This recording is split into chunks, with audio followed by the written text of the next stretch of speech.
Some years ago, I went to the island in the Pacific, Bermuda. Perhaps you've been there, Bermuda. I met a man who was 100 years old. He ate everything on the table. He smoked 2 packages of cigarettes a day, drank a pint of whiskey every day, and he loved the women. What's wrong with that? I asked him the secret of longevity. Well, he said, it's very simple.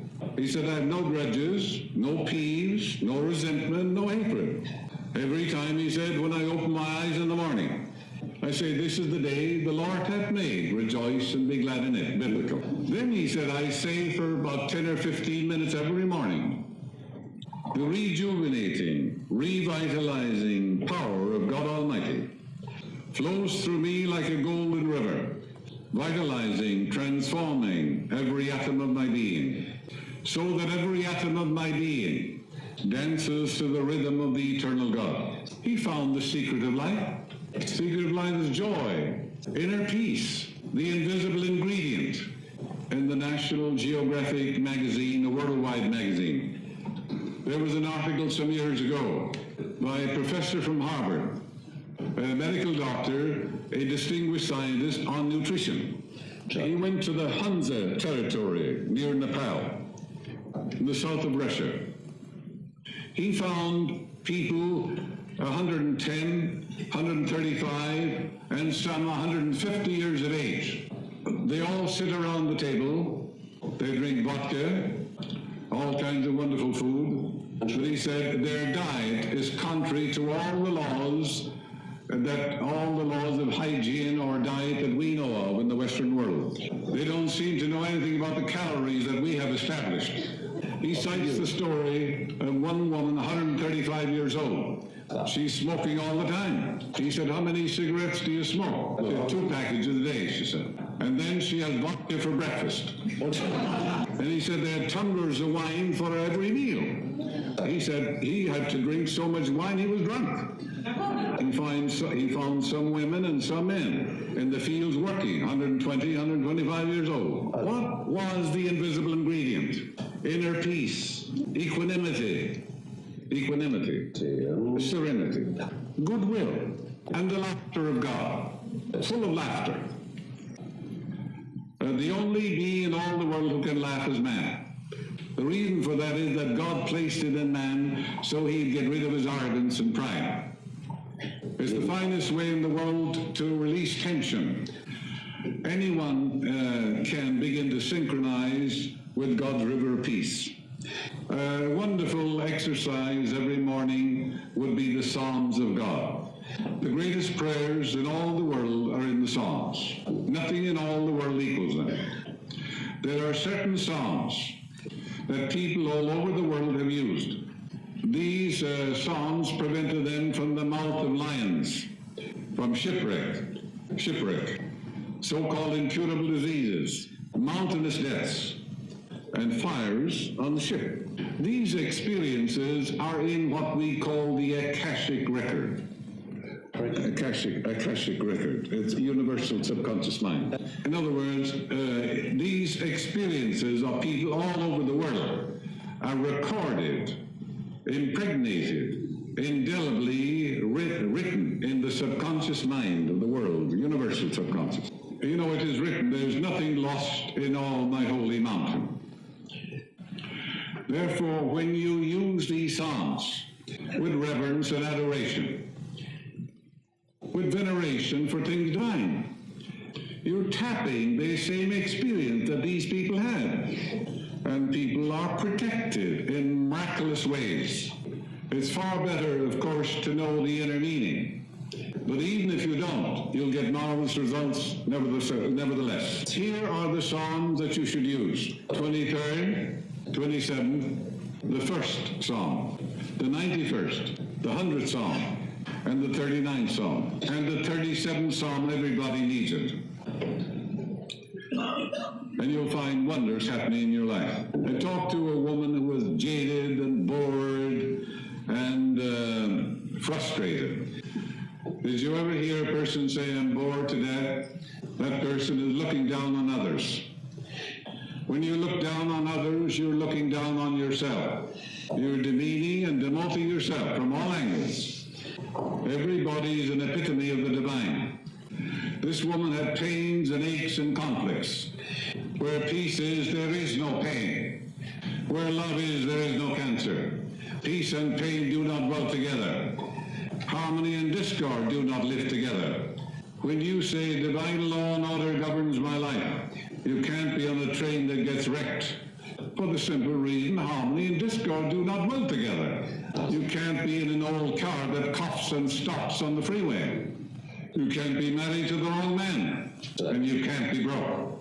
That's not divine law and order. You can't be frustrated, neurotic, or insane. It's heaven's first law. Your greatest prayer is divine law and order governs my life through divine love. Use it all the time. This woman's nerves, she said, were jangled. She was suffering from insomnia. There was nothing wrong with her nerves, but she was sending the wrong vibration through the nerves. The cure was very simple. She had lots of money, but I said was jaded and bored because she was not expressed. Women who are not expressed fill doctors' offices.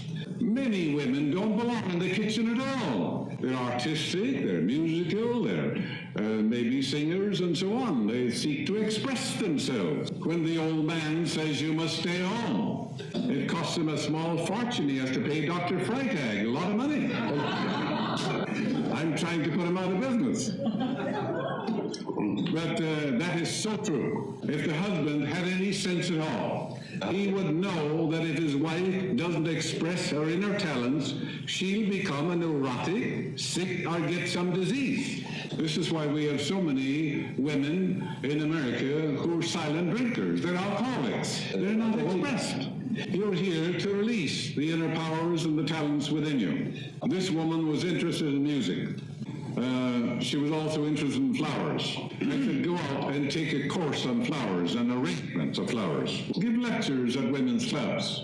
Most women don't know how to decorate their homes. Immediately she got absorbed and engrossed in flowers. She got interested in nature and the beauty of nature. And her whole mind was transformed. Don't you know that in England for many years, 70 or 80 years, they've taken people who are insane and placed them out in the gardens. Arrangement of flowers and trees because they're dealing with harmony and beauty of nature. It's reordering the disturbed neurotic mind. Emerson, America's greatest philosopher, he was dying of tuberculosis. He wrote articles on nature. The trees, the flowers, the stars, the sun, the moon, everything appertaining to nature. One of the most beautiful things he wrote. He was filling his mind with beauty, order, symmetry, and proportion. He had a complete healing. He lectured all over the world, passed on over his 80s. Very simple. Also, they take these patients in the wintertime, and they have them make toys, purses, chairs, and dolls for girls, you know. These people are using a saw, they're using a compass, they're using instruments which bring about order in their mind. You know, the man went to a psychiatrist and he said, I'm losing my memory. I can't remember anything anymore, he said. What'll I do? The psychiatrist said, you have to pay first. And that's one of the quickest ways to get a healing. What most people need is forgettery, not memory. They remember everything they shouldn't remember. Old grudges, old peeves, things that happened 50 years ago. Let me point out some weird ideas that people have about healing. Some years ago in New York, a young doctor got into trouble with women and so forth. He ended up in the mental institution. His sister was a Christian Scientist. She used to visit him every day and kept on praying for him. Months went by, nothing happened. She's very, very frustrated. No improvement of any kind, whatever. A young doctor came in, this is quite a number of years ago, and at that time they began to use insulin shock for schizophrenics and paranoids. From 1,000 patients, this young research doctor selected him. He gave him insulin shock. He was completely healed. hospital free. His sister, instead of being glad, was furious and angry to think that her brother had to get shots to get a healing. What a frightful, insane, stupid attitude. That woman's prayer was answered. Instead of being grateful, she was angry. My ways are past finding out. My ways are past finding out biblical. My ways, God's ways. My ways are not your ways. And as the heavens are above the earth, so are my ways above your ways. So healing came through the doctor. Her prayer was answered. All healing is spiritual. If your bones are broken and you don't get immediate results by prayer, you go to a bone surgeon, don't you? If you can't grow a tooth, go to a dentist. And if a man is bleeding to death on the sidewalk, and you mumble some prayers, and you don't staunch the blood, are you going to let him bleed to death? Don't you know that's murder? It is absolute murder. You would put on a tourniquet and you take him to a hospital, wouldn't you? If a child falls into the water or the ocean, and you speak the word and the child is in your arms, if you don't have that kind of faith, the best thing to do is to jump into the river and rescue the child. That's prayer also.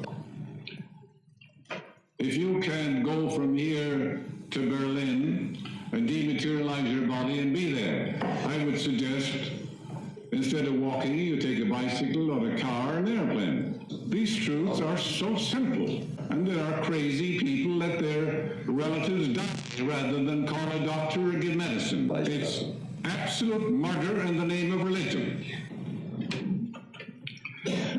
Now, here's a man with a kidney infection, a damaged heart. Most people don't have damaged hearts, or they have troubled hearts. The heart is the seat of love, emotion. Keep thy heart with all diligence, for out of it are the issues of life. And with all my heart I truly seek thee. The heart, in Hebrew symbolism, they wrote the Bible, it means the subconscious mind. That's all it means. And this is the basis of all religions in the world. Call them what you want. It's in the book of Proverbs. As a man thinketh in his heart, so it be. So does he become. So does he act. So does he experience. So does he express. That's the basis of all religion in the world. When shorn of their wrappings, trappings, superficialities, and externalities.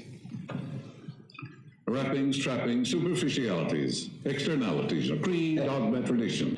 Yeah, in the old liturgies, wafers, wine, all these things mean nothing. It is what you believe in your heart that is made manifest, not what you believe with your lips. To know your religion, I have to know your emotional espousals. What you really believe deep down in your heart about God, life, and the universe. I would have to know your fears and superstitions, because whatever is impressed in the subconscious mind must come forth on the screen of space. Screen of space, the world, objective world. That's when a man knows that, he has some education. It's not what you think with your head, it's what you think in your heart. Ideas emotionalized, put on wheels, impressed in your deeper mind, good or bad, are made manifest. That's the only religion in the world. Whatever ideas, emotionalized, felt as true. These are the things that are made manifest in their experience. In other words, man is belief expressed. It is done unto you as you believe. The law of life is the law of belief. That's the whole law. To believe is to live in the state of being. It's made of two words, be and alive. Be alive. No, believe. To be alive to something. The law of life is the law of belief. I can believe. To believe something is to accept it as true. It may be an absolute lie. The whole world believes a lie. When they hear the truth, they think the truth is a lie. It's very simple in your Bible. It's done unto you the way you believe. What should you believe in? In the guidance of God, in the love of God, in the harmony of God, in the abundance of God, in the goodness of God and the land of the living, and in the abundant, joyous life. The only thing you ever experience in this life is what you believe subconsciously. For what is impressed is expressed. That's right.